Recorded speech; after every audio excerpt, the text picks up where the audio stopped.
I'm going to try to make this quick.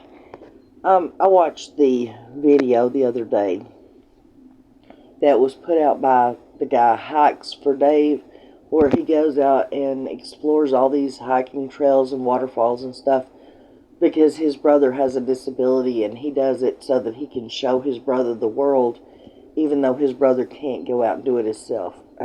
I commend him greatly for this, and by no means am I bashing this man or saying anything bad about him. Obviously, he says that he's not a native of Tennessee, but has moved here years ago, and he loves it. He thinks the place is beautiful, which it is. Tennessee's been called God's country for a long time, and we all understand why. Perhaps because our mountains are some of the oldest, in existence.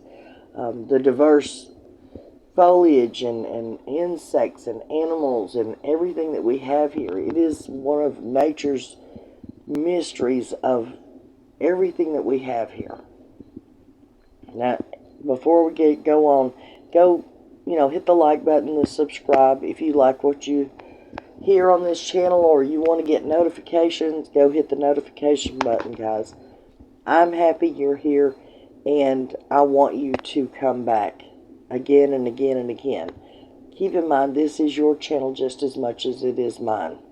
Now, let's get on with this hiking with Dave. I wish we knew what his name was, or hiking for Dave. I wish we knew what his real name is so that we could call him by that, but he makes several statements in his video.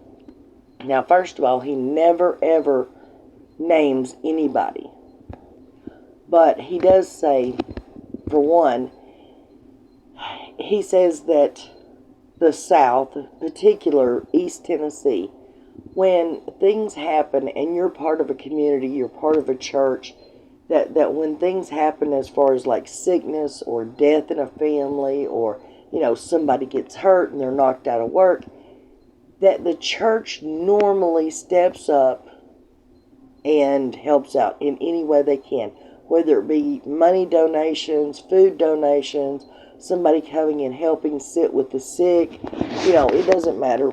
And that is true. The church community in East Tennessee are very, very well known for helping out when they are needed, when their parishioners or when their flock is in need, and I agree with that 100%. And as you all have noticed before in many videos and in many lives, I have brought up the fact that is true all over East Tennessee. So why? Tell me why, when Summer Wells went missing, did the church step away? They slowly but surely stepped away from the case, from Summer, from Don and Candus, and eventually they literally put a complete wall up and distanced themselves completely away from anything to do with Summer. Now, I know a lot of people say, oh, it's because of the attention and the this and the that. Church people, your church family, should stand by you no matter what. And in most cases, they do. Secondly, we're going to call him Dave. I know that's his brother's name, but we don't have a name for him. He makes a statement that he doesn't think that Summer is past or has been harmed, or that possibly she's just out here being disguised in plain sight, because whoever it was possibly took her to help her, to save her, to protect her. Then he goes on to discuss the fact that her head was shaved, and he believes that her head was shaved to help disguise her. Now, I've only got one thing about that, was what parent would shave their child's head, because we know it was Don and Candus that shaved her head. What parent would shave their child's head so that somebody else could come in and kidnap her to save her from the parents. That's a little hiccup right there, guys. I'm sorry, but I don't get it. There's no way. That's just not. That's not getting it. Okay. He also makes a statement that it was the church family, possibly people in the community, possibly even LE, that he believes that could have came in and took Summer to save her. Well, with the church distancing themselves so far and so quick away from this family, this situation, this case, the only people that were left that was connected with the church was, and I'm sorry to say it, Robin Lane and David Dodson. And David Dodson got out of Dodge pretty dang quick. Robin was the only one that hung around. So, and I'm not saying this guy is saying this, but I'm just saying this is what I picked up on. Is he trying to insinuate that Robin was the one that took Summer?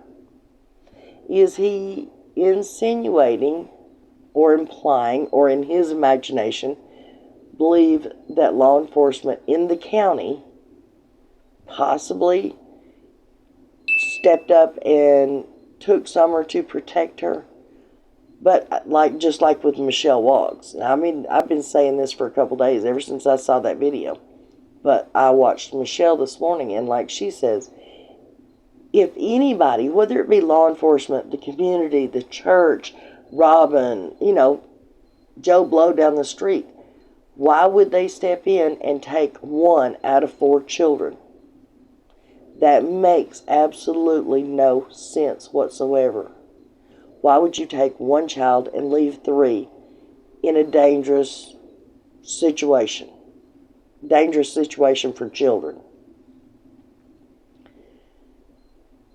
And let me go back over this real quick. First, Tennessee, East Tennessee is known for the Bible Belt, for the people stepping up and helping out from the churches and being close-knit communities and families. And so why did the SDA Church step away as quick as they did, away from Summer, her family, the case, everything? Why? He says that her head was shaved to conceal her. Why would a parent shave their child's head for some stranger or someone else to come in and kidnap her? To protect her from the parents. Makes no sense.